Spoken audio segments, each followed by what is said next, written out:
There are faces in Hollywood that time does not dare to erase, silhouettes so perfectly drawn that they seem to belong more to mythology than to the fragile realm of human life. Among them, Gene Tierney stands as one of the most haunting. Her beauty was the kind that made cameras hold their breath, a radiance so rare that producers, directors, and audiences could not look away. Yet behind that luminous surface lived a woman who understood, more deeply than most, the heavy cost of perfection. She once wrote with disarming honesty, "Beauty was my passport, but also my prison," a confession that revealed how much of her life unfolded behind locked doors the world never saw. Her ascent seemed effortless. A young woman shaped by elegance, discipline, and her mother's unyielding expectations, stepping into Hollywood as if she had always belonged to its golden light. But even at the height of her fame, cracks were forming beneath the glamour. The industry that worshipped her face cared little for her fears, her vulnerabilities, or the emotional storms that gathered quietly behind her composed smile. And when tragedy struck her family, a moment that would alter the rest of her life, no spotlight could soften its impact. The woman the public believed to be unshakable was suddenly forced to confront a world that felt irrevocably changed. This is not simply the story of a beautiful actress who reached the summit of Hollywood and then drifted into silence. It is the story of a woman who lived between brilliance and shadow, between applause and aching solitude, between the roles she played and the truths she carried alone. It is the story of Gene Tierney, her rise, her heartbreaks, her battles, her resilience, and the unforgettable legacy she left behind. Long before Gene Tierney stepped beneath the shimmering lights of Hollywood, she lived in a world shaped by elegance, discipline, and expectations so carefully constructed that they felt more like architecture than upbringing. Born into a well-established family in Brooklyn and raised in Connecticut, Gene grew up surrounded by comfort, culture, and refinement, yet none of these softened the demands placed upon her. At the center of her childhood stood her mother, Catherine Tierney, a woman of formidable poise who believed deeply in the idea of perfect femininity. She insisted that her daughter embody grace in every gesture, composure in every moment, and distinction in every setting. Gene learned early that beauty was not simply an accident of nature. It was an obligation, a standard to be met and maintained with unwavering discipline. In that carefully curated world, Gene's delicate emotional landscape began to form. She was bright, sensitive, observant, and often far more introspective than anyone noticed. She carried a near photographic memory, a gift that allowed her to absorb everything around her with unnerving clarity. But this gift came with a burden. She remembered not only the joy, but the tension, not only the praise, but the pressure.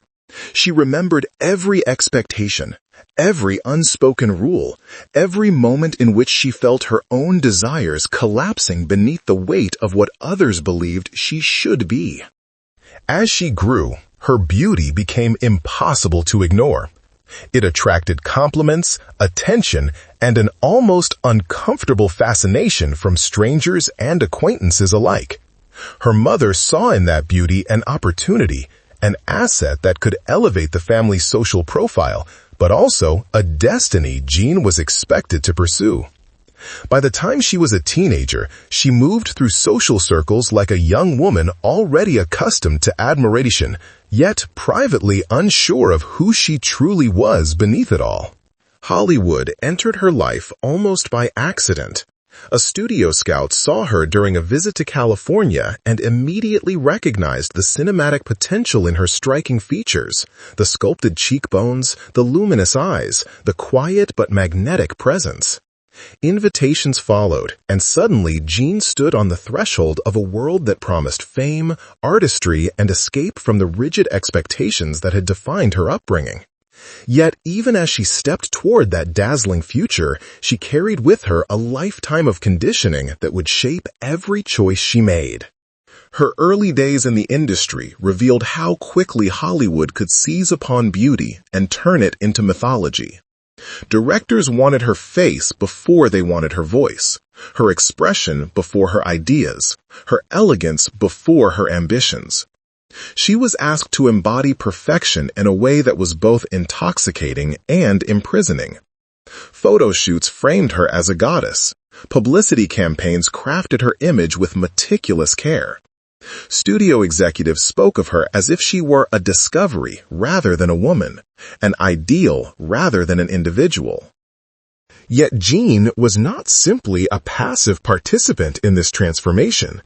Beneath the surface, she yearned for meaningful roles, for artistry that reflected the complexity she felt inside. She wanted to be more than a beautiful silhouette on a poster.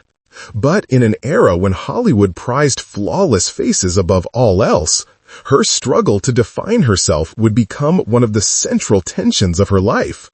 In these formative years, the foundations of her legend and her suffering were laid. The world saw a young woman rising effortlessly into fame, but Gene understood that the ascent came with invisible chains. She had already learned what it meant to be admired without being seen, to be praised without being truly known. And as she moved toward the role that would immortalize her, the pressures that shaped her childhood were tightening around her, preparing to collide with the extraordinary chapters still ahead. When Gene Tierney stepped onto the set of Laura in 1944, she entered a moment of cinematic history that neither she nor Hollywood could fully understand at the time. The film was intended to be a stylish noir, elegant and mysterious, woven from shadows and whispered secrets. Yet the moment Gene emerged in front of the camera, her face half-lit, her aura quiet but hypnotic, Laura became something more. It became a portrait of idealized femininity, a dream that breathed, a haunting presence that lingered long after the screen faded to black. And Gene, with her striking stillness and unspoken depth, became the embodiment of that dream. The production itself unfolded like a test of both her talent and her capacity to withstand scrutiny. Directors and cinematographers obsessed over how light curved around her cheekbones or how a slight tilt of her head could shift the mood of an entire scene. She became the axis around which the film's visual language turned.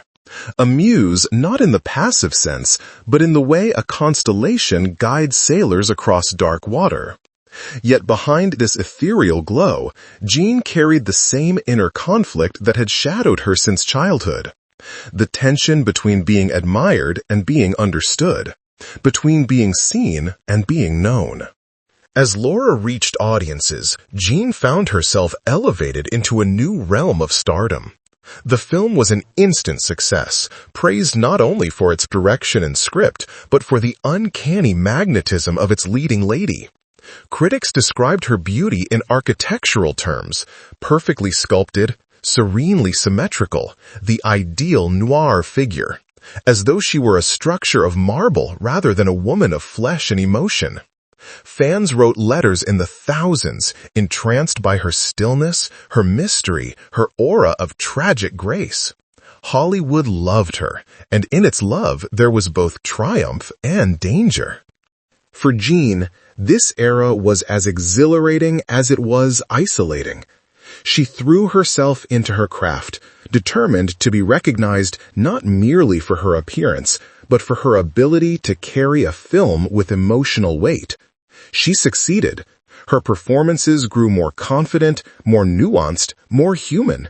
Yet the industry's focus on her beauty remained relentless, shrinking her identity into a silhouette she could not escape. She once remarked that she felt like she was acting behind glass, visible but unreachable, constantly watched, yet never fully perceived. Behind the scenes, the pressures of stardom pressed in on her quietly but persistently. Publicity tours demanded flawless composure. Studio photographers expected a perfect face in every frame. Every premiere required her to glide through crowds with an ease she did not always feel. The more famous she became, the more she felt the subtle erosion of her inner world, a quiet draining of energy, as though the applause came at the cost of something fragile within. But even as the demands grew, Gene continued to rise. She appeared in a string of successful films, her presence becoming synonymous with an elegance Hollywood had rarely seen. And yet, beneath this ascent, events were forming, unseen and unstoppable, that would strike at the very core of her life. While the world celebrated her as a flawless icon of beauty, Gene was moving closer to a chapter defined not by glamour, but by devastation. A moment that would reshape everything she believed about success, motherhood, and her own place in the world. Laura had made her immortal on screen, but the next chapter would remind her, with heartbreaking clarity, of her humanity. The light of her rising star was about to collide with a darkness she could never have imagined. In the spring of 1943, at a moment when Gene Tierney's career seemed untouchable and her life glimmered with promise, a seemingly ordinary event unfolded, one that would leave consequences felt for the rest of her days. She was early in her pregnancy and continuing her war effort work, attending events to support the troops, offering her time and energy with the same grace she gave to the screen. It was during one of these appearances that a devoted fan, consumed by admiration, broke the rules meant to protect others. The young woman had been placed in quarantine for rubella, yet she slipped away to attend the gathering, determined to meet her favorite actress face to face. Gene greeted countless admirers that night with warmth and politeness, unaware that a single handshake, a single breath shared in close proximity, carried a quiet danger she could not see. Days later, she fell ill. At first, the symptoms seemed mild, almost dismissible, but soon doctors confirmed what she feared. She had contracted rubella during her pregnancy. In an era with far less medical understanding, she could only wait, hoping that nature might spare the life growing inside her. When her daughter Daria was born months later, Gene's world was reshaped with a kind of sorrow no spotlight could conceal. Daria came into the world with severe challenges: partial blindness, partial deafness, and developmental disabilities that would require lifelong care. Gene loved her child with a tenderness only a mother can carry, but the weight of the diagnosis struck her core. She wrote later that the moment she understood the truth felt like an emotional earthquake, the kind that leaves permanent fissures beneath the surface. The tragedy did not remain contained within the walls of her home. It seeped into every part of her life, her marriage, her career, her sense of identity. She wrestled with guilt that had no rightful place in her heart, yet it settled there stubbornly. She questioned the choices she had made, the demands of the studio system, and even the very nature of celebrity. The world continued to see her as a vision of perfection, yet inside she had stepped into a terrain of sorrow and uncertainty that altered her understanding of herself. Her emotional state began to fray under the weight of responsibilities and expectations. She tried to return to work, attempting to hold together the facade of composure Hollywood demanded, but the strain was immense. Public appearances became exhausting. Press tours felt hollow. Every glamorous photograph seemed to pull her farther from the life she was struggling to hold together. Behind the scenes, those close to her began to notice moments when her strength faltered, when the sadness pressed too hard, when she seemed to vanish into herself despite her efforts to stay present. Eventually, the internal pressure reached a point where Gene could no longer navigate her emotional turmoil alone. Doctors recommended she seek more comprehensive care, and she entered mental health facilities not once, but multiple times to ensure her safety and recovery. Treatments during that era were harsh and often misunderstood, yet she endured them with the quiet dignity she carried throughout her life. She would later speak publicly about some of these experiences, describing them with remarkable honesty, a step that would cost her dearly in an industry that punished vulnerability. The rubella tragedy did more than alter Gene's life. It reshaped her soul. It brought her to the edge of emotional collapse, but it also revealed a depth of resilience few ever recognized.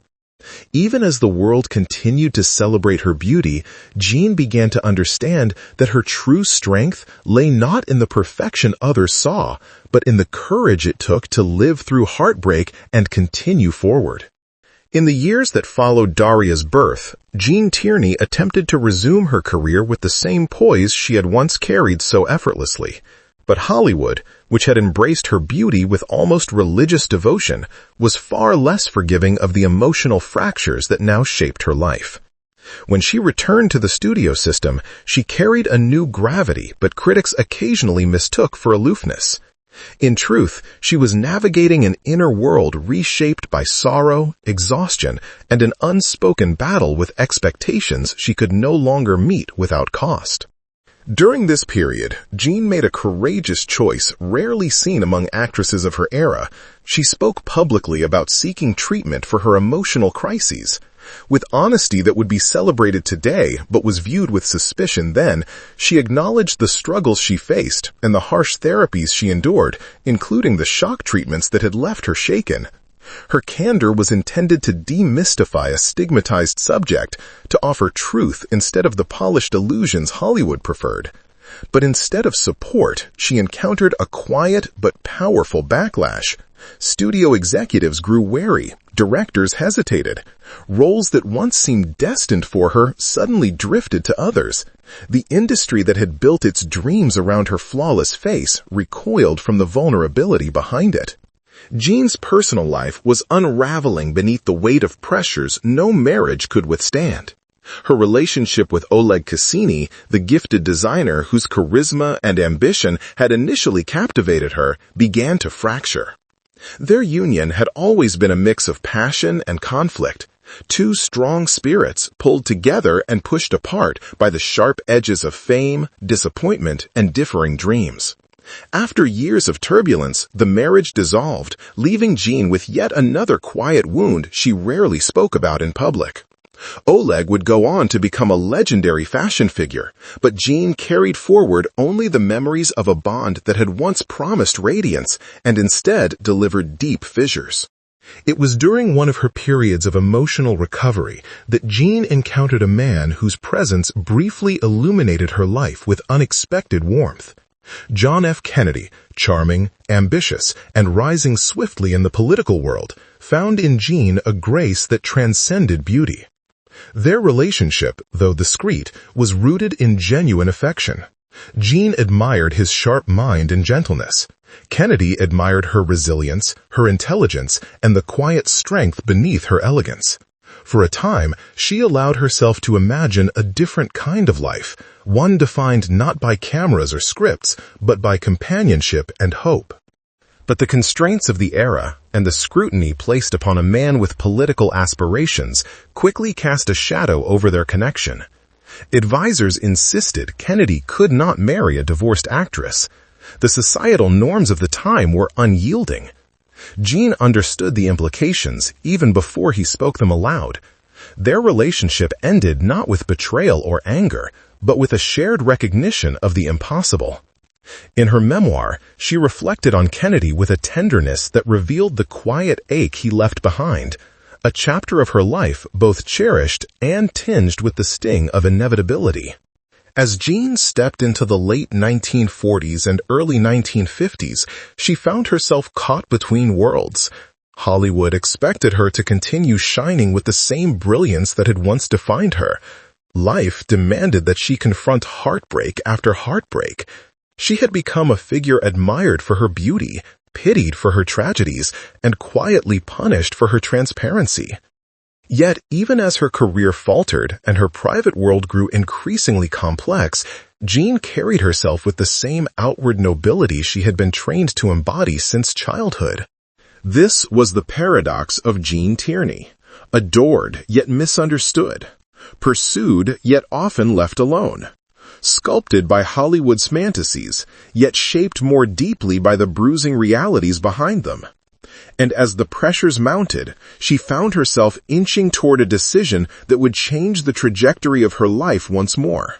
a retreat from the spotlight she had never truly sought, and a search for solace far from the cameras that had defined her. As the sheen of Hollywood began to dull, and the world's expectations grew too heavy to bear, Gene Tierney made a choice that few stars of her status ever dared to consider. She stepped away. Not in a single dramatic gesture, not with a final goodbye or a closing of doors, but through a gradual retreat, a soft, steady withdrawal from the noise that had once defined her life.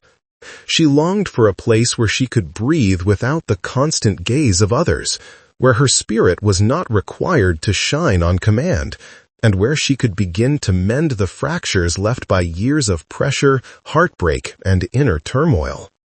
Europe became her refuge. In England and Switzerland, Gene discovered a rhythm of life that contrasted sharply with the glittering frenzy of Hollywood. There were days of quiet mornings, long walks, and the kind of anonymity she had never known. No photographers waited outside her door. No studio demanded perfection by sunrise. The very absence of expectation became its own form of healing. Slowly, she began to connect with herself in ways fame had not allowed, building a life with quieter ambitions, simple routines, gentle friendships, and moments of introspection that had long been denied to her. During these years, Gene was not entirely free from the battles that had shaped her past. Emotional recovery is rarely a straight path, but the distance from Hollywood gave her air to breathe, time to reflect, and room to redefine who she was beyond the luminous image that had once captivated the world. She was not the flawless silhouette of Laura, nor the tragic figure the tabloids tried to draw. She was simply Gene, a woman searching for balance, dignity, and peace. Eventually, she returned to the United States, but not to reclaim her place in Hollywood. Instead, she sought a life measured not by applause, but by authenticity. Her later work came sparingly, chosen with restraint and intention. Her final screen appearance was in a religious television series, a gentle and introspective project far removed from the grandeur of her earlier films. It reflected a new chapter, one focused less on image and more on meaning, marked by a quiet acceptance of the life she had lived. As she aged, Gene faced yet another struggle: chronic obstructive pulmonary disease, a condition that slowly altered her voice and drained her strength. The camera loved her voice almost as much as her face, but illness gradually transformed its timbre into something softer, more fragile, touched by time. Where once she commanded a room with effortless poise, she now moved with measured steps, mindful of her breath, her energy, and the boundaries her body insisted upon. She eventually settled in Houston, far from the Hollywood studios that had shaped her youth. Her home became a sanctuary, modest, private, and shielded from the outside world. Neighbors would later recall that she rarely left the house, living in a state of seclusion that seemed both peaceful and tinged with melancholy. Yet this quiet existence was not without grace. Within those walls, Gene found a gentler rhythm of life, carried by moments of stillness that had once been unimaginable. The woman who once embodied the luminous ideal of Hollywood spent her final years in near silence, surrounded not by cameras and acclaim, but by a muted form of freedom. She had shed the expectations that had once defined her, letting the world see only as much of her as she wished. And in that silence there was dignity, a quiet resilience that had accompanied her through every chapter of her extraordinary life. She had once written that beauty was both her passport and her prison. In these last years, far from the lights that had glorified and imprisoned her, she finally discovered a space where she could simply exist, no longer an icon, no longer a symbol, but a human being reclaiming her own fragile peace. Gene Tierney's life is often remembered through the image that Hollywood crafted for her. A face so flawless it seemed untethered from reality. A beauty so commanding that it became legend. But the true measure of her legacy lies not in the perfection projected onto screens or the iconography immortalized in film posters. It lies in the woman who lived behind that image, navigating a world that both exalted and wounded her, a world that adored her brilliance but faltered when confronted with her humanity. She rose to fame in an era that demanded silence from women who carried pain, yet she dared to speak. She endured tragedies that would reshape any life, yet she continued forward with a quiet resilience that rarely found its way into headlines. She faced misunderstanding, stigma, and abandonment from an industry that had once worshipped her, yet she never surrendered her dignity. And in her final years, far from the applause, the flashbulbs, and the relentless demands of fame, she discovered a fragile but profound sense of peace. Her story is not simply a cautionary tale of Hollywood's cruelty, nor is it merely a narrative of beauty shadowed by suffering. It is the journey of a woman who lived with depth, vulnerability, and extraordinary strength. A woman who loved fiercely, endured bravely, and sought meaning beyond the illusions of glamour. A woman whose brilliance was not confined to the frame of a film, but radiated through every chapter of her life, even the darkest ones. Gene Tierney once wrote, "Beauty was my passport, but also my prison." Yet in the end, she transcended both. What remains is not the prison, nor the chains of expectations, but the light she carried within her, the light that time cannot erase.